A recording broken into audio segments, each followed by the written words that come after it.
దయానిధివైన మా తండ్రి, మా రక్షక, నీకే వందనం చెల్లించుకున్నాం ప్రభువా. నీవు బయలుపరిచిన బైబిల్ మిషన్ యొక్క మహాసభలను, మహోత్సవములను ఘనముగా జరిగిస్తున్న ఘనదేవ వందనములు, స్తోత్రములు. ఇంతవరకు నాయన ప్రకటనలోని సారాంశమును మాతో వివరించిన మా తండ్రి, మాట్లాడిన దేవా నీకు వందనాలు. మరి ఒక్కసారి నీ వాక్యం వినగోర్చుండగా మాతో మాట్లాడండి.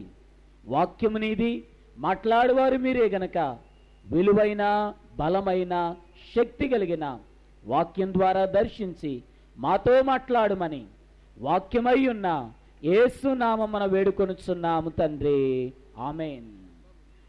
దైవాత్మా రమ్ము నా తనువున రాలుము, దైవాత్మా రమ్ము నా తనువున రాలుము, నా జీవమంతయు నీతో నింద చేరి వసింతుము, నా జీవమంతయు నీతో నింద చేరి వసింతుము. దేవుని వాక్యాన్ని చదువుకుందాము. పరమగీతము 5వ అధ్యాయము, పరమగీతము 5వ అధ్యాయము 9వ వచనాన్ని చదువుకుందాం. అక్కడ రాయబడినటువంటి వాక్య భాగం ఏ విధంగా, స్త్రీలలో అధిక సుందరవగుదానా, వేరు ప్రియుని కన్నా నీ ప్రియుని విశేషమేమి. ప్రభునందు ప్రియులారా, ప్రభునామమున మీ కృప సమాధానములు కలుగును గాక, ఆమేన్. ఈ యొక్క వాక్య భాగము పరమగీతములో రాయబడినటువంటి వాక్య భాగములో ఉన్నటువంటి ఒక ప్రశ్న ఏదనగా, ఈ వధువు సంఘాన్ని, పెండ్లి కుమార్తె అనే సంఘానికి వేయబడిన ప్రశ్న ఏదనగా, వేరు ప్రియుని కన్నా నీ ప్రియుని యొక్క విశేషమేమిటి అనే ప్రశ్న కనబడుతుంది. దేవుని బిడ్డలారా, నేను ఈ దినము మాట్లాడబోయే అంశము పరమగీతమునకు సంబంధించింది కాదు, కానీ బైబిల్ మిషన్లో ఉన్న ప్రత్యేకతలో ఒక ప్రత్యేకత దైవ లక్షణముల స్తుతి. దేవుని యొక్క లక్షణాలు ఎత్తి చేసే ప్రార్థన ఎక్కడా కనబడదు. అసలు దేవుని లక్షణాలు ఏంటో కూడా ఎవరికీ తెలియదు. కానీ ఎవరూ చేయనటువంటి, ఎవరూ కూడా మాట్లాడినటువంటి గొప్ప స్తుతి బైబిల్ మిషన్ వారైన మనము ఈ యొక్క దైవ లక్షణముల ద్వారా చేయుచున్నాం.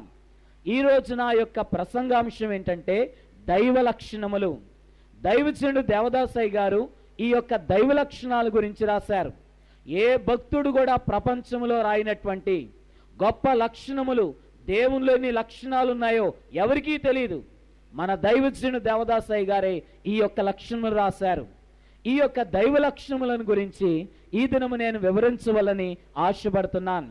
వేరు ప్రియుని కన్నా నీ ప్రియుని యొక్క విశేషం ఏమిటి అని అడిగినప్పుడు, ఈ సంఘం అనే కన్యక నా యొక్క ప్రాణప్రియుడు, నా యొక్క తండ్రి, నన్ను ప్రేమించిన తండ్రి, నన్ను కలుగు చేసిన వాడు, మా యొక్క గొప్ప దేవుని యొక్క విశేషత ఏమిటంటే, ఆయన నన్ను కలుగు చేసిన వాడు మాత్రమే కాదు, కానీ ఆయన ఆది అంతము లేని దేవుడై ఉన్నారు. ఆయన సర్వలోకమును కలుగు చేసిన వాడు. అన్ని నామముల కంటే ఆయన నామము ఉన్నతమైనటువంటి నామము. ఆయన కార్యాలు ఘనమైనవి. ఆయన నా కొరకు ఈ లోకానికి మనిషిగా వచ్చారు. నా కొరకు ఆయన చనిపోయారు. నా కొరకు ఆయన తిరిగి లేచారు. నా కొరకు ఆయన పరలోకానికి వెళ్ళి స్థలం సిద్ధపరుస్తున్నారు. నా కొరకు ఆయన తిరిగి రాబోతున్నారు. నన్ను కూడా పరలోక రాజ్యానికి తీసుకొని వెళ్ళనున్నారు అని ఇలాగుని విశేషతల గురించి ఈ వధువు సంఘము పరమగీతములో వివరిస్తుంది. నా ప్రియునికున్న విశేషం ఏమిటంటే, ఆయనలో కొన్ని లక్షణాలున్నాయి, గుణాలున్నాయి. అవే దైవ లక్షణాలు. ఆ దైవ లక్షణాలు ఏంటో వివరించుకుందాం. దేవుని బిడ్డలారా, ఆదికాండము 1వ అధ్యాయము 26వ వచనాన్ని మనం చూసినట్లయితే అక్కడ రాయబడినటువంటి మాట ఏదనగా, దేవుడు మన స్వరూపమందు మన పోలిక చొప్పున నరులము చేయుదము అని రాయబడింది. దేవుని బిడ్డలారా, దేవుడు మనిషిని చేయవలని తలంచారు. లోకమంతటిని, సర్వలోకము కలుగు చేసిన దేవాది దేవుడు మనిషిని చేయవలని తలంచినప్పుడు ఆయన సృష్టి అంతటి కంటే విలువైన వాడిగా చేయాలని దేవుడు తలంచారు. అలాగూ తలంచినటువంటి తండ్రి మనిషిని ఏ రీతిగా తయారు చేశారంటే, మొట్టమొదటగా దేవుని యొక్క స్వరూపమనగా దైవ లక్షణములు, ఆయనలో ఉన్నటువంటి లక్షణాలన్నీ దేవుడు తీసుకున్నారు. ఆయనలో ఉన్నటువంటి మనస్సును దేవుడు తీసుకున్నారు. ఆయనలో ఉన్న జ్ఞానాన్ని దేవుడు తీసుకున్నారు. ఇవన్నీ కలిపి దేవుడు మనిషిని తయారు చేశారు. తయారైనటువంటి ఈ అంతరంగాన్ని ఎక్కడ దాచిపెట్టాలా అని తలంచినప్పుడు ఆయన నేలమంటిని తీసుకొని ఆ మంటికి తన రూపాన్ని ఇచ్చివేసి ఈ యొక్క లక్షణములను, ఈ యొక్క మనస్సును, దేవునిలో ఉన్న జ్ఞానాన్ని యావత్తును కూడా ఆ యొక్క శరీరములో ఉంచి ఆ మట్టి ముద్దకి తన రూపాన్ని ఇచ్చి ఆ యొక్క ముద్దకు ఆయన ఊపిరి ఊదగానే నరుడు జీవాత్మ అయ్యెను. ఆ రీతిగా మనం అందరం కూడా నిర్మించబడిన వారమై ఉన్నాం. దేవుని బిడ్డలారా, సాధారణంగా ఏ వస్తువు కొన్నా సరే ఆ వస్తువు ప్యాకింగ్ చేయబడి ఉంటుంది. లోపల వస్తువు ఉంటుంది, దానిపైన చక్కటి అట్టబెట్టులో ప్యాకింగ్ ఉంటుంది. మనకు ప్యాకింగ్ ముఖ్యం కాదు, కానీ లోపల ఉన్న వస్తువే ముఖ్యం. ఉదాహరణకి ఒక బంగారు వస్తువు కొన్నట్లయితే, ఒక నగ కానీ, ఒక ఉంగరం కానీ, నెక్లెస్ కానీ మనం కొన్నట్లయితే దాన్ని చక్కటి పెట్టిలో పెట్టిస్తారు. మనకు ఆ పెట్టి చూడముచ్చటగా ఉంటుంది. పెట్టి ముఖ్యం కాదు, కానీ లోపలున్న వస్తువు ప్రాముఖ్యమైనది. అలాగే ఈ రోజున ప్రార్థనకు వచ్చిన వారలారా, బహిరంగంగా కనబడే ఈ శరీరము కంటే లోపలున్న అంతరంగమే చాలా ప్రాముఖ్యమైనదని మనం అందరం కూడా గ్రహించవలసిన వారై ఉన్నాం. గనుక ప్రభువులో ఉన్న లక్షణముల చేత మనమందరూ నిర్మించబడిన వారం. విచారం ఏంట్రా అంటే, మనిషిలో ఉన్న ఈ యొక్క దైవ లక్షణములను సాతానుడు పాడు చేస్తున్నాడు. ఎప్పుడైతే పాపం ప్రవేశించిందో, చెడు గుణాలు ప్రవేశించాయో, దుర్గుణాలు మనిషిలోకి వచ్చాయో, మనిషి అంతరంగములో ఉన్నటువంటి ఈ సద్గుణాలన్నీ, దేవుని లక్షణాలని కూడా మనిషి పోగొట్టుకుంటున్నారు. ఈ సభల ద్వారా, ఈ సభలు 3 దినాలు దైవ లక్షణముల స్తుతి చెబుతున్న వారలారా, దేవుని యొక్క లక్షణాలను తిరిగి అద్దుకొని ఈ సభ ద్వారా వెళ్ళిపోదాము. దేవుని యొక్క లక్షణాలు మనకు అవసరము. ఎందుకురా అంటే, మనము దేవునితో హత్తి ఉండే శక్తి దైవ లక్షణాలకే ఉన్నది. ఎవరిలో అయితే దేవుని లక్షణాలు ఉంటాయో వారికి మరణం ఉండదు. ఎవరిలో అయితే దేవుని లక్షణాలు ఉంటాయో వారు తప్పనిసరిగా నిత్య జీవములో ప్రవేశిస్తారు. ఎవరైతే దేవుని పిల్లలుగా చెప్పబడుతున్నారో వారందరిలో కూడా దేవుని లక్షణాలు అనేటువంటిది ఇమిడి ఉంటాయి. గనక పోగొట్టుకున్న లక్షణాలు మన ఉపయోగార్థమై దేవుడిస్తున్నాడు. ఎలాగైతే ఇన్ని దీపాలు కనబడుతున్నాయో మన అంతరంగములో కూడా ఇటువంటి లక్షణములనే దీపాలు వెలుగుతూ ఉండాలని ప్రభు మనల్ని ఆశిస్తున్నారు. దేవుని బిడ్డలారా, దేవునిలో ఉన్న లక్షణము త్రిత్వమై ఉన్నారు. ఆయన తండ్రి, కుమార, పరిశుద్ధాత్మ అయి ఉన్నారు. ఎలాగైతే దేవునిలో త్రిత్వం కనబడుతుందో మనలో కూడా దేవుడు త్రిత్వాన్ని ఉంచారు. మనలో కూడా అంతరంగము అనగా అంతరంగములో ఆత్మ, అలాగే శరీరము, ప్రాణము, ఈ 3 కలిగినటువంటి త్రిత్వాన్ని కూడా మనిషిలో కూడా దేవుడించారు.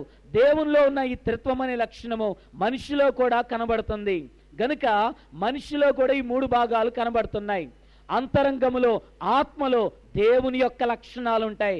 ఈ ఆత్మ దేవుడు పెట్టిన దీపమని మనం అందరం కూడా గ్రహించవలసిన వారమై ఉన్నాం.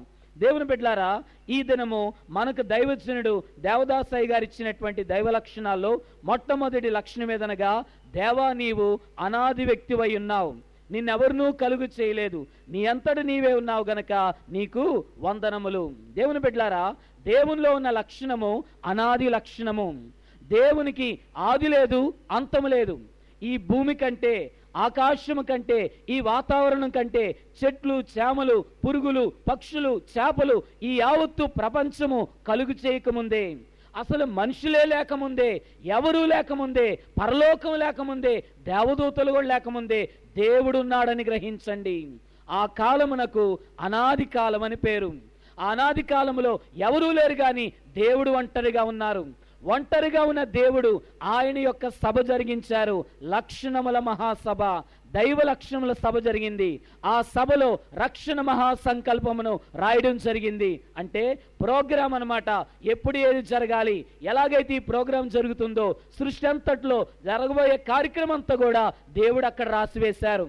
దేవుని బిడ్డలారా, ఈ అనాది లక్షణాన్ని, దేవుడు ఆయనలో ఉన్న లక్షణాన్ని మనకు కూడా ఇవ్వబోతున్నారు. దేవునికి ఆది లేదు, అంతం లేదు.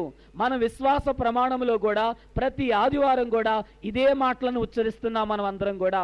కాబట్టి ఆయన ఆది అంతం లేని దేవుడని నేను నమ్ముచున్నాను అని మనం ప్రమాణం చేయిస్తున్నాం గనుక ఆయన ఆది అంతం లేని దేవుడై ఉన్నారు. ఆయన అనాది లక్షణాన్ని బట్టి మనందరి యొక్క కథ, మనందరి యొక్క చరిత్ర దేవుడు చూస్తున్నాడు.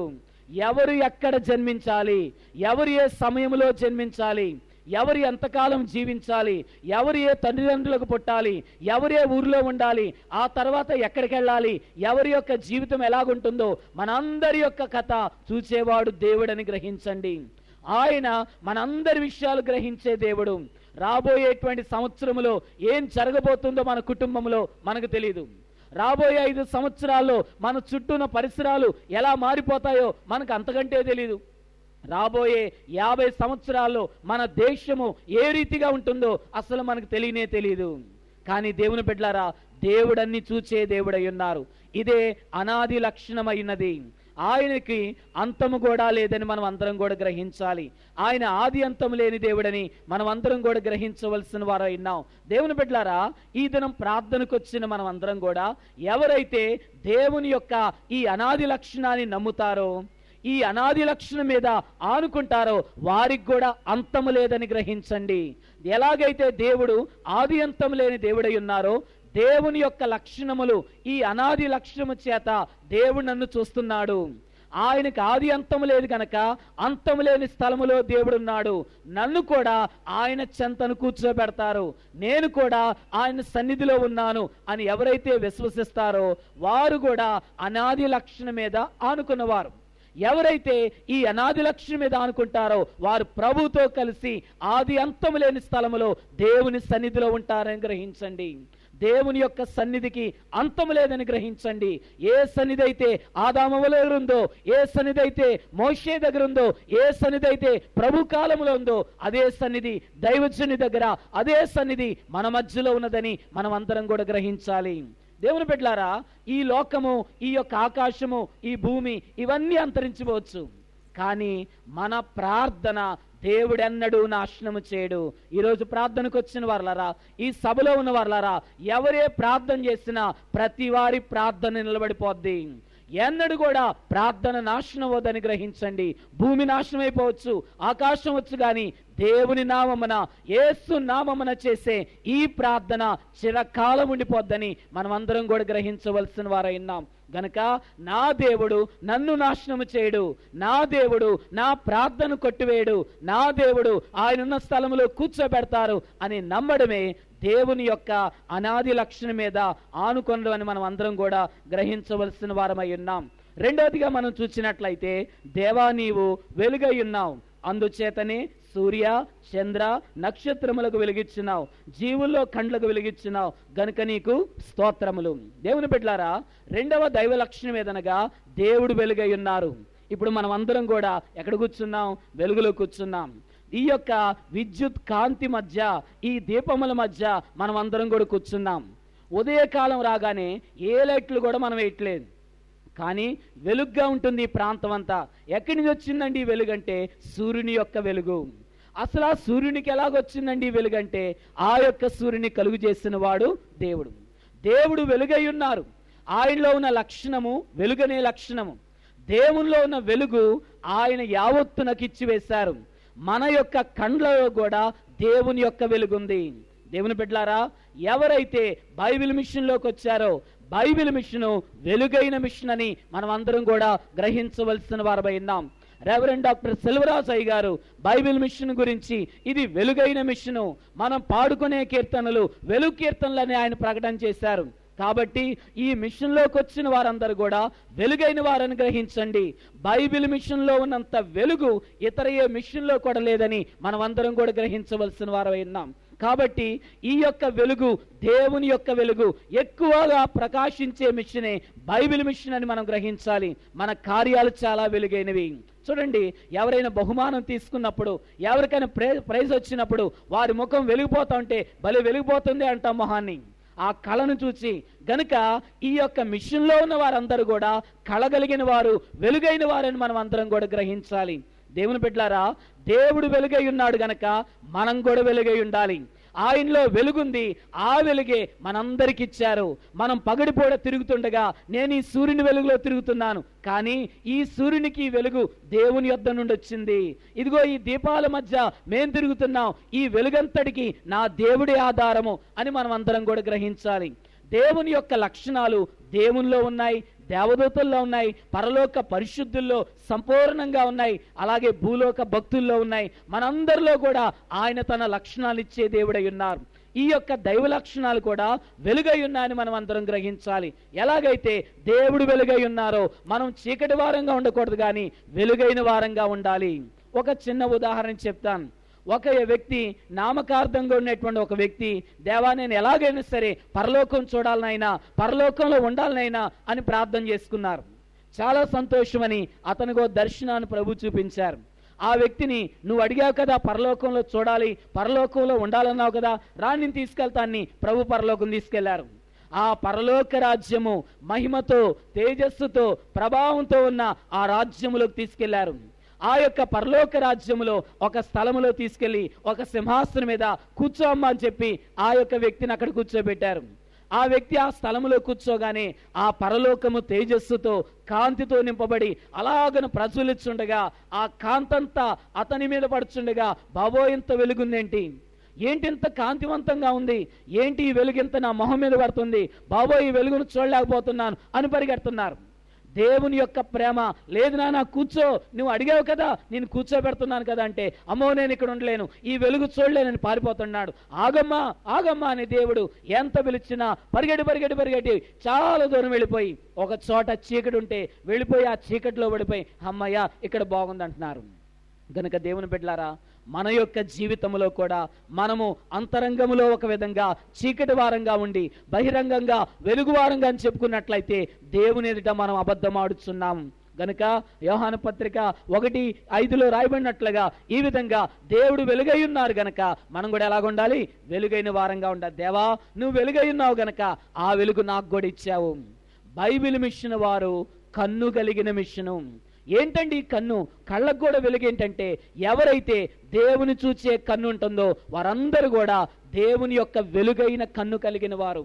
ఆ కన్నుతోటే దేవుని యొక్క బైబిల్ మిషన్ చూడగలరు, ఇక్కడున్న పరిశుద్ధులను చూడగలరు. గనక దేవుని బిడ్డలారా, మీ కళ్ళ కూడా వెలుగైన కళ్ళగా ఉన్నాయో లేవో ఒకసారి మిమ్మల్ని పరీక్ష చేసుకోనండి. బైబిల్ మిషన్ కార్యాలు అన్ని వెలుగైనవి.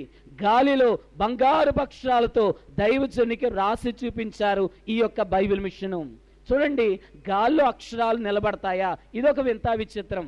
అలాగే దేవుని బిడ్డలారా, బంగారు అక్షరాలు గాలిలో చెక్కడం జరిగింది.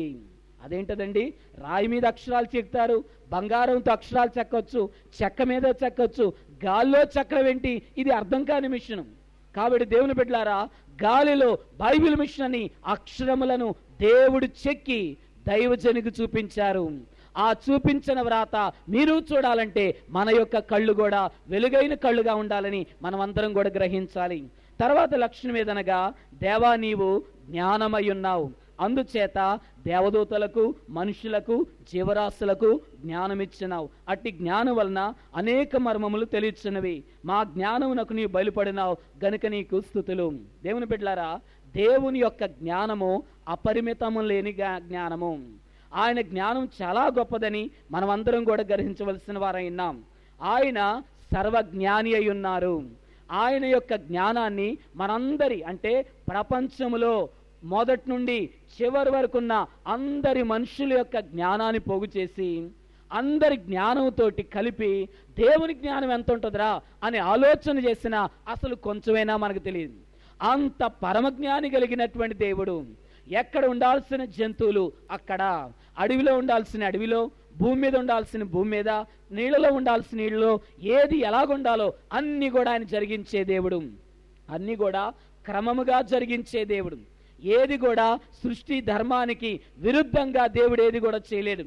అన్ని కూడా అలాగున ఏది ఎక్కడ చేయాలో, ఏది ఎంత అవసరమో, మన గాలి ఎంత అవసరమో, నీరెంత అవసరమో, వాతావరణంలో ఏ శాతం ఎంత ఉండాలో మొత్తం లెక్క కట్టి ఆయన అలాగున జ్ఞానముతో మనల్ని నిర్మించారు.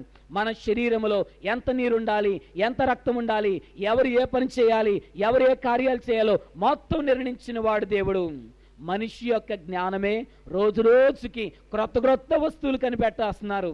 వింతలు, విచిత్రాలు, ఈ యొక్క వైజ్ఞానపరమైనటువంటి ఎన్నో కార్యాలు, టెక్నాలజీ పెరిగిపోతున్నటువంటి మనిషి యొక్క జ్ఞానమే ఇన్ని వింతలను ఆవిష్కరిస్తుంటే, ఆ మనిషికి ఆ జ్ఞానాన్ని ఇచ్చిన దేవుని యొక్క జ్ఞానం ఇంకెంత గొప్పదో ఆలోచించండి. దేవుడు సర్వజ్ఞాని అయి ఉన్నారు. ఈ రోజున సభలోకి వచ్చిన వారలారా, ఏ స్థితిలో మీరు ఈ స్థలంలోకి వచ్చినా, ఎటువంటి శ్రమతోటి, ఇబ్బందితోటి, వేదనతో, నిరాశలో, భయంకరమైన చిక్కుల్లో వచ్చిన నీ శ్రమలో నుండి తప్పించే మార్గాన్ని దేవుడు చూపించగలిగిన వాడు. మనుష్య జ్ఞానానికైతే అందన కార్యాలు దేవుని జ్ఞానం ద్వారానే జరిగిస్తారు. ఇశ్రాయేలు వారందరూ కూడా నడిచి వెళుచుండగా ఎర్ర సముద్రం అడ్డురాగా ఎవరి యొక్క జ్ఞానంలో కూడా ఎలా బయటపడతామో అనేటువంటి ఆలోచన లేదు. ఇంకంతే అయిపోయామనుకున్నారు అందరూ కూడా. కానీ దేవుడు తన జ్ఞానం ద్వారా వారందరినీ బయటికి తీసుకొచ్చారు. దేవుని బిడ్డలారా, ఇశ్రాయేలు వారిని భయంకరమైనటువంటి బానిసత్వంలో నుండి తన జ్ఞానం ద్వారా దేవుడు బయటికి తీసుకొచ్చారు. తన సంఘాన్ని ఎన్ని విధాలుగా పాడు చేయాలని సాతాను చూచినా వానికి దొరకకుండా అంతగా తన సంఘాన్ని మన కాలం వరకు నడిపించుకొని దేవుడు వచ్చారే. ఇన్ని కార్యాలు చేసిన దేవుడు నీ శ్రమ నుండి, నీ యొక్క చిక్కుల నుండి విడిపించగల జ్ఞానోపాయమును దేవుడు తప్పనిసరిగా మనకిస్తారని మనమందరం కూడా గ్రహించవలసిన వారమై ఉన్నాం. కొన్నిసార్లు దేవుడు మన ఇష్టాన్ని నెరవేర్చడు. దేవుడు మనం కోరుకుందాన్ని ఆయన జరిగించడు. ఎంత నోరు నెత్తి బాదుకొని జరగాలి ఇది దేవా నెరవేర్చన్నా దేవుడు నెరవేర్చడు. అప్పుడు మనం దేవుని అపార్థం చేసుకుంటాం. దేవుని బిడ్డలారా, దేవుని యొక్క జ్ఞానము ఏది మనకు మేలో, ఏది మనకు మంచో, ఏది యుక్తమైనదో అదే జరిగిస్తారు. కానీ ఆయన జ్ఞానానికి ఏది మంచి అని తెలిస్తే అదే జరిగిస్తారు. కానీ మన జ్ఞానం ద్వారా మనం ఏం చేస్తామంటే దేవునికి ప్రేమ లేదు నా మీద అని చాలామంది అనుకుంటాం. కానీ దేవుడు తన జ్ఞానము ద్వారా మనందరినీ వెలిగించి తన వాక్యములో ఉన్న సంగతులను, మన యొక్క బోధల్లో ఉన్న సంగతులను, ఈ సభలోకి వచ్చిన బట్టి దేవుని యొక్క సేవకుల ద్వారా అనేక సంగతులను మన జ్ఞానాలు వెలిగించడానికి దేవుడు బోధించే దేవుడని మనం అందరం కూడా గ్రహించాలి. తన జ్ఞానము ద్వారా ఎక్కడో ఆది కాండములో ప్రారంభించబడిన దేవుని యొక్క కార్యక్రమాన్ని, ఆయన సంఘాన్ని అలాగున తప్పించుకుంటూ, జయించుకుంటూ, అన్య రాజుల మధ్యలో నుండి, శత్రుల మధ్యలో నుండి తన సంఘాన్ని కాపాడుకుంటూ ఎలాగని దేవుడు బయటికి తీసుకొచ్చారో, ఈ యొక్క రక్షణ కార్యక్రమంలో సంఘం యొక్క నడవడికలో ఆ సంఘం ఎలాగైతే పాత నిబంధన నుండి కొత్త నిబంధనకు వచ్చిందో ఈ మార్గం అంతట్లో కూడా దేవుని యొక్క జ్ఞానము మనకు అక్కడ కనబడుద్దని గ్రహించవలసిన వారమై ఉన్నాం. అలాగే యేసు ప్రభు యొక్క బోధల్లో కూడా దేవుని జ్ఞానం ఎంత ఉందో మనం అందరం కూడా తెలుసుకోగలుగుతాం. తర్వాత మనం చూసినట్లయితే దేవుడు ప్రేమ కలిగిన దేవుడు. ఆయనలో ఉన్న మరి యొక్క లక్షణము ప్రేమ. దేవా నీవు ప్రేమవై ఉన్నావు గనుక జీవరాశులు ఒకదానొకటి ప్రేమించుకొంచున్నవి, అలాగనే మనుషులు కూడా ఒకరినొకరు ప్రేమించుకుంటున్నారు గనుక నీకు స్తుతులు. దేవుని బిడ్డలారా, ఒక లక్షణము అన్ని లక్షణాలు కలిసి ఉంటాయి. ప్రేమ ఉంది, ప్రేమలోనే న్యాయం తర్వాత జ్ఞానంలోనే నిరాకారం తర్వాత సర్వాపకత్వం. ఇలాగున ఒక లక్షణములో ఇంకో లక్షణం, ఆ లక్షణములో ఇంకో లక్షణం, ఇలాగ ఇమిడిపోయి ఉంటాయి. ఒక్క లక్షణాన్ని నాకు కావాలి దేవా అని కోరుకున్నట్లయితే దొంతిగా అన్ని లక్షణాలు కూడా మనలోకి వచ్చి వేస్తాయని గ్రహించాలి. దేవుని బిడ్డలారా, ఇక్కడ రెండు ప్రాముఖ్యమైన మాటలు చెప్పాలని నేను ఆశపడుతున్నాను. ఏమిటంటే, ఒకటి జ్ఞానము, రెండోది మనస్సాక్షి. ప్రతి మనిషిలో కూడా ఈ రెండు వ్యక్తులు ఉంటారు. చూడండి, చాలా మంది యేసు ప్రభు యొక్క రాకడొస్తుంది, ఆయన రాకడలో నేను ఎత్తబడతానా లేదా, ఒకవేళ యేసు ప్రభు ఈ రాత్రికాలం వచ్చినట్లయితే, ఈ తెల్లవారుజామున వచ్చినట్లయితే నేను వెళ్తానా లేదా అని చాలా మంది అనుకుంటారు. నిజంగా మీరు వెళ్తారో లేదో మీ మట్టుకు మీరే పరీక్ష చేసుకోనండి. ఎలాగ పరీక్ష చేసుకోవచ్చు అంటే, ఈ రెండు అంశాలు మీ మనసులో ఉంచుకోనండి. ఒకటి జ్ఞానము, రెండోది మనస్సాక్షి. ఈ రెండు కూడా ప్రతి మనిషిలో ఉంటాయి. జ్ఞానము చెప్పిన మాట మనస్సాక్షి వినాలి, మనస్సాక్షి చెప్పిన మాట జ్ఞానం వినాలి. ఈ రెండు టాలీ అయినట్లయితే తప్పనిసరిగా మీరు రాకళ్ళు ఎత్తబడతారు. ఈ రెండు టాలీ అవ్వలేదనుకోండి, జ్ఞానము యొక్క మాట మనస్సాక్షి విన్నట్లయితే, మనస్సాక్షి యొక్క మాట జ్ఞానం విన్నట్లయితే, రెండుకి విభేదం ఉన్నట్లయితే మనం ఇంకా సిద్ధపడవలసిన వారమై ఉన్నాం. మనస్సాక్షి దేవుడు పెట్టిన మర. ఒక ఉదాహరణ మీకు తెలియజేస్తాను. ఏదైనా తోటలో ఉన్నటువంటి ఆదామవలైన వారికి దేవుడు యావత్తునిచ్చి వేశారు. ఆయన వారికి ఇదిగో ఇవి జ్ఞాన వృక్ష ఫలాలు లేక సావు వృక్ష ఫలాలు, ఇవి జీవ వృక్ష ఫలాలు. ఈ రెండిట్లో ఈ వృక్ష ఫలాలు తింటట్లయితే మీరు చనిపోతారు, తినొద్దు అని చెప్పారు. అలాగే నాయన అన్నారు వారందరూ కూడా. అవ్వమ్మ ఒకానొక దినాన వద్దన్నటువంటి ఆ చెట్టు యొద్దకు నడిచి వెళ్ళిపోతుంది. వద్దన్న స్థలానికి వెళ్తుంది. వెళ్తుండగా మనస్సాక్షి అనే మర మాట్లాడుతుంది. అవ్వమ్మ, దేవునికి ఏం చెప్పారు? వెళ్ళొద్దన్నారా? తినొద్దన్నారు కదా, ఎందుకు వెళ్తున్నావు? ఆ స్థలానికి ఎందుకు వెళ్తున్నావు? ఎందుకు ఆ పండు దగ్గరికి వెళ్తున్నావు? ఆశించొద్దన్నారు కదా, ఎందుకు వెళ్తున్నావు? వెళ్ళొద్దు అని మనస్సాక్షి చెప్తుంది. జ్ఞానం అంటుంది, అబ్బెబ్బే దేవుడు తినొద్దన్నారు కదా, చూడొద్దని లేదు కదా, నేను చూడ్డానికి వెళ్తున్నాను అంతే. ఆ యొక్క చావృక్ష ఫలాలు చెట్టు అంతా ఏ విధంగా ఉంటుంది, దాని ఆకులు ఏ విధంగా ఉంటాయి, ఆ పళ్ళు చావిచ్చే విషంతో ఉన్న పళ్ళు అయితే నల్లగా ఉంటాయా, ఎర్రగా ఉంటాయా? ఆ పళ్ళు రూపం ఎలా ఉంటుంది? చూడ్డానికి వెళ్తున్నాను కానీ తినడానికి ఎందుకు వెళ్తాను? ఏం తినడానికి వెళ్ళట్లేదు, ఊరినే చూద్దామని వెళ్తున్నాను అని జ్ఞానం యొక్క మాటతో సమర్థించి మనస్సాక్షి మాట అనట్లేదు. ఇంకా దగ్గరికి వెళ్ళిపోయింది. అవమ్మ, వద్దని చెప్పారు కదా దేవుడు, ఎందుకు వెళ్తున్నావు అని మనస్సాక్షి మళ్ళీ గద్దిస్తుంది. జ్ఞానం అంటుంది, చూడ్డానికే, పోని దగ్గర నుంచి కాకపోతే దూరం నుంచి అయినా చూసి వస్తాను, అంతేగాని దాన్ని ఏం ముట్టుకోను కదా, దాన్ని దూరం నుంచి చూస్తాను అంతే కదా అని చెప్పి ఈ యొక్క జ్ఞానము సమర్థిస్తుంది. జ్ఞానం మాటే విని అవమ్మ దగ్గరికి వెళ్ళింది. విచారం ఏంట్రా అంటే, ఆ యొక్క స్థలములో అవమ్మకు తెలియని విషయం ఏంటంటే, ఆ యొక్క చెట్టు యొద్ద దుష్టుడైన సాతానున్నాడు. సాతానున్న స్థలము సాతాను యొక్క సన్నిధి, దేవుడున్న స్థలము దేవుని యొక్క సన్నిధి. మనమందరం ఆమెకు తెలియదు సాతానున్నాడని. ఆ సన్నిధిలోకి వెళ్ళగానే అన్నీ మర్చిపోయింది. దేవుని మాటలు మర్చిపోయింది. దేవుడిచ్చిన ఆధిక్యత, దేవుడిచ్చిన వరాలు, దేవుడిచ్చిన సంపద, దేవుడిచ్చినటువంటి యావత్తు కూడా మర్చిపోయి అన్ని పడేసుకున్నట్లుగా, సంపాదించుకున్న భాగ్యాన్ని మూటపడిపోయినట్లుగా అలాగను మొత్తం పడేసింది. వాడేం చెప్తే చేసేసి తినేసింది, అన్నీ పోగొట్టుకుంది. ప్రియ స్నేహితులారా, ఈరోజు ప్రార్థనకు వచ్చిన వారులారా, లోకములో సాతాను యొక్క సన్నిధి ఉన్నది. ఇక్కడ మనం అందరం దేవుని సన్నిధిలో ఉన్నాం. బైబిల్ మిషన్ యొక్క ముఖ్యమైనటువంటి పునాది దైవ సన్నిధి.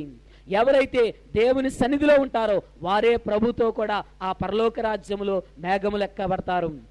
కాబట్టి దేవుని సన్నిధిని విడిచి సాతాను యొక్క సన్నిధిలోకి వెళ్ళినట్లయితే యావత్తు కూడా మనం పోగొట్టుకుంటాం. కనుక ఆయన లక్షణాలను ఎన్నడూ పోగొట్టుకోవద్దు. అవమ్మ పోగొట్టుకున్నట్లుగా మనం కాపాడుకుందాం. గనుక దేవుడు ప్రేమ కలిగిన దేవుడై ఉన్నారు. ఆయన యొక్క ప్రేమ అనే లక్షణం చాలా గొప్పది. అసలు మనం అందరం ఈ లోకంలో జన్మించామంటే దేవుడు నిన్ను ప్రేమించారు.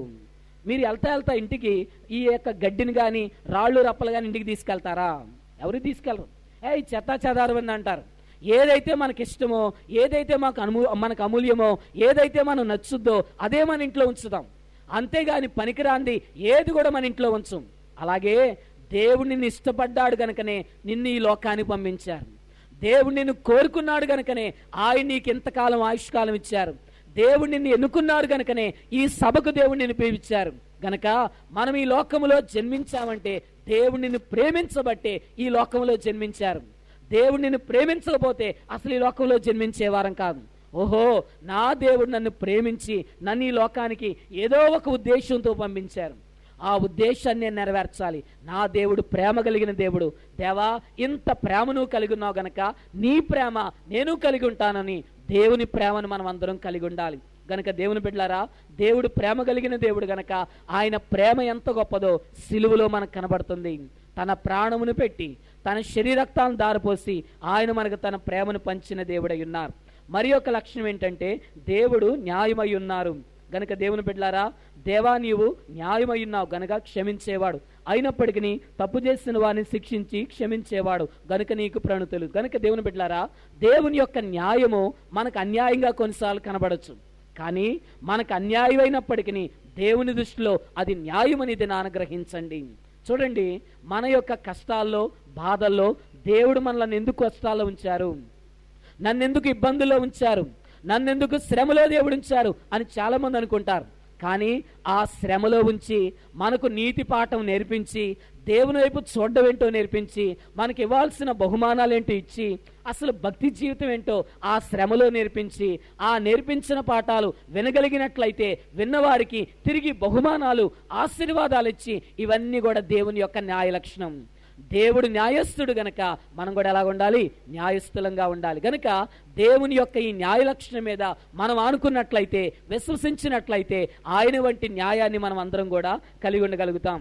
దేవా, నీవు పరిశుద్ధుడివై ఉన్నావు. దేవునిలో ఉన్న మరి యొక్క లక్షణం ఏంటంటే పరిశుద్ధత.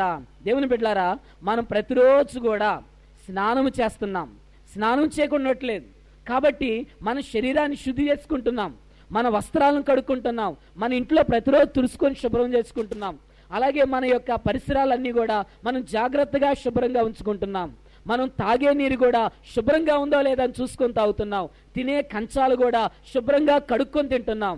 చూడండి, ఇన్నిటికీ శుభ్రత పాటించి అంతరంగాన్ని ఎందుకు శుభ్రత పాటించకూడదు? పిల్లోడు పాడు చేశాడనుకోండి, ఆ తల్లి ఆ బట్టలు మార్చేస్తుంది, మళ్ళీ పాడు చేస్తే మళ్ళీ మార్చేస్తుంది, మళ్ళీ పాడు చేస్తే మళ్ళీ మార్చేస్తుంటది. అంతేగాని పాడు చేస్తున్నాడు కదా అని వదిలేదు. ఇదే పరిశుద్ధమైన స్వభావం. ఈ పరిశుద్ధత అనే లక్షణాన్ని ప్రతి మనిషిలో దేవుడించారు. ఆయన పరిశుద్ధత చేత మనలో ఉన్నటువంటి అపరిశుద్ధతను తీసివేసుకుందాం. దేవుడు పరిశుద్ధుడు, ఆయన వాక్య గ్రంథం పరిశుద్ధమైనది, ఆయన సన్నిధి పరిశుద్ధం గనక మనం కూడా పరిశుద్ధంగా ఉండవలసిన వారై ఉన్నాం. దేవా, నీవు శక్తివై ఉన్నావు. దేవుడు సర్వశక్తిమంతుడు, అసాధ్యమైన కార్యాలు సాధ్యపరిచే దేవుడు. అమ్మా, చిన్న చిన్న పనులు అయితే చేస్తాను కానీ ఇంత పెద్ద అడిగితే నేను ఎలా చేయగలను? అబ్బే నేను చేయలేను అని దేవుడు అన్నాడు. ఎంత కుదరని కార్యమైనా, ఏంటి ఇంత పెద్ద జబ్బా, నేను స్వస్థపరచలేను అని దేవుడు అన్నాడు. ఆయన సర్వశక్తి కలిగిన దేవుడు గనక దేవుని బిడ్డలారా, ఆయన శక్తి చేత మనందరినీ తన కార్యాలు నెరవేర్చే దేవుడై ఉన్నారు. ఆయన సర్వవ్యాపి అయిన ఉన్న దేవుడు. ఏ స్థలంలో నీ ఉన్నా, ఏ స్థితిలో నీ ఉన్నా, ప్రయాణంలో ఉన్నా, కష్టస్థితిలో ఉన్నా, నిరాశ స్థితిలో ఉన్నా, ఇక్కడున్నా, గాల్లో ఉన్నా, ఎక్కడున్నా, హేడేస్లో ఉన్నా, అన్ని చోట్ల దేవుడు ఉండగలిగిన దేవుడు. దేవుడు లేని స్థలమంతూ ఎక్కడా లేదని మనం అందరం కూడా గ్రహించాలి. ఇదే ఆయనలో ఉన్న సర్వవ్యాపకత్వం అనే లక్షణము. నిరాకారుడు, దేవునికి ఆకారం లేనట్లుగా కనబడినప్పటికీ ఆయన ఆకారము కలిగిన దేవుడు. 3.5 సంవత్సరాలు మన వంటి మనిషిగా జీవించారు. దేవుని బిడ్డలారా, మనలో కూడా అంతరంగానికి కూడా ఆకారం లేదు. ఆకారం కలిగిన శరీరముతో, ఆకారం లేని అంతరంగముతో దేవుని మనం అందరం కూడా స్తుతించవలసిన వారై ఉన్నాం. దేవుడు స్వతంత్రుడై ఉన్నాడు. ఆయనకి ఎవరు సలహా ఇచ్చేవారు లేరు. దేవుని బిడ్డలారా, దేవునిలో ఉన్న స్వతంత్రత మనకు కూడా ఇచ్చారు. ఆదామవులైన వారిని దేవుడు స్వతంత్రులుగా చేశారు. స్వతంత్రత. రెండోది పరతంత్రత. ఏ విషయమైనా దేవుని మీద ఆనుకోవడమే పరతంత్రత అయినది. దేవుడిచ్చిన స్వతంత్రతను ఆది దంపతులైన వారు పోగొట్టుకున్నారు. దేవుని మీద మనము ఏ సలహా అయినా, ఏ ఆలోచన అయినా, ఏ పనైనా దేవుని మీద ఆధారపడి చేసినట్లయితే మనం కూడా వర్ధిల్లుతాం. అలాగే దేవునిలో ఉన్న మన యొక్క లక్షణము దీర్ఘశాంతము. దేవుని బిడ్డలారా, రాకడ ఎందుకు రావట్లేదని త్వరగా, యేసుప్రభు ఎందుకు రావట్లేదు అని అందరూ అనుకుంటున్నారు. నోవాహు దినాల్లో కూడా జలప్రళయం వస్తుందని చెప్పిన ఆయన వెంటనే తీసుకురాలేదు, కానీ అలాగున ఇంకా ఇంకా ఇంకా ఇంకా ఆలస్యం చేస్తూనే ఉన్నారు. ఎందుకంటే ఇంకొకరైనా, ఇంకొక కుటుంబం అయినా వస్తేమో అని దేవుడు చూశారు. ఇదే దేవుల్లో ఉన్న దీర్ఘశాంతము. మన కాలంలో కూడా ఇటువంటి లక్షణాన్ని దేవుడు చూపిస్తున్నారు. గనుక దేవుని బిడ్డలారా, ఈరోజు ప్రార్థనకు వచ్చిన వారులారా, మనమందరం కూడా దేవుని యొక్క లక్షణాలు కలిగి ఉండవలసిన వారై ఉన్నాం. ఆయన ఎలాగైతే దైవ లక్షణము కలిగిన దేవుడో, మనమందరం కూడా దేవుని లక్షణాలు మనకు అవసరము. ఈ యొక్క దైవ లక్షణాలు మనందరినీ కూడా వెలుగిచ్చే లక్షణాలు ఉన్నాయి. గనుక ఎవ్వరికి లేని ధన్యత, బైబిల్ మిషన్ వారుకున్న ఆధిక్యత ఈ యొక్క దైవ లక్షణముల స్థుతి. ఈ దైవ లక్షణముల స్థుతి అనే పుస్తకాన్ని ఆధారం చేసుకొని నేను మాట్లాడాను. మీ యొక్క ఆత్మీయ జీవితంలో కూడా ఇటువంటి లక్షణాల యొక్క వివరణ, ఇటువంటి లక్షణాలు ఇంకా సంపాదించుకోవాలంటే దైవ లక్షణముల స్థుతి అని దైవజనుడు రాసిన ఈ పుస్తకాన్ని మీరు అందరూ చదవండి. కాబట్టి దేవుని బిడ్డలారా, దేవుని యొక్క లక్షణాలు మనలో ఉంటే మనము దేవుని బిడ్డలుగా ఎంచబడతాం. దేవుని యొక్క లక్షణాల చేత ఎవరైతే నింపబడతారో వారందరూ కూడా ప్రభుతో హత్తి ఉంటారు. దేవునితో హత్తి ఉండే లక్షణము దైవ లక్షణాలు కలిగి ఉంది. ఈ లక్షణాలు మనలను అలాగూ దేవునితో హత్తుండేటట్టు చేసి, ఒకవేళ దుర్గుణాలు వచ్చినా ఈ దుర్గుణాలన్నింటినీ కూడా తోసివేసి కడిగివేసే శక్తి దైవ లక్షణాలకున్నదని మనం అందరం కూడా గ్రహించాలి. కాబట్టి ఈ దైవ లక్షణాలన్నీ కూడా మన అంతరంగంలో అద్దుకొని ఆయన బిడ్డలంగా, బైబిల్ మిషన్ బిడ్డలుగా మేఘం ఎక్కగలిగిన ధన్యత తండ్రి మనందరికి కూడా అనుగ్రహించునుగాక. ఆమేన్. చిన్న ప్రార్థన చేసుకుందాం. మమ్ములను మిక్కిలిగా ప్రేమించిన మా తండ్రి, దైవజనుడు దేవదాసయ్య గారు రాసినటువంటి దైవ లక్షణములు నాయన మాకిచ్చిన దేవానికి వందనాలు. మా యొక్క మిషన్లో ఇచ్చిన ఈ దైవ లక్షణాలు వచ్చినటువంటి మిషన్లో ఉన్న బిడ్డలందరూ కూడా దేవుని లక్షణాలు కలిగి ఉండాలని, మేము దేవుని బిడ్డలము, రాకడికి ఎత్తబడే మిషను బైబిల్ మిషన్ అని చూపరచబడినట్లుగా ఈ పందిరిలో ఉన్న మేమందరము పరలోక పందిరిలో చేరినట్లుగా సహాయం దయచేయండి. అట్టి దైవ లక్షణములు ప్రతి ఒక్కరికి అద్దివేసి దైవ లక్షణము కలిగిన మిషన్గా వర్ధలో చేయమని, విన్న వాక్యమును వీరంతరంగములో స్థిరపరచుమని యేసు నామమున వేడుకుంటున్నాం తండ్రి. ఆమేన్. నన్ను ప్రేమించి సమయం ఇచ్చినటువంటి బైబిల్ మిషన్ అధికారులైన ప్రెసిడెంట్ అయ్య గారికి, అలాగే వైస్ ప్రెసిడెంట్ అయ్య గారికి, సెక్రటరీ అయ్య గారికి,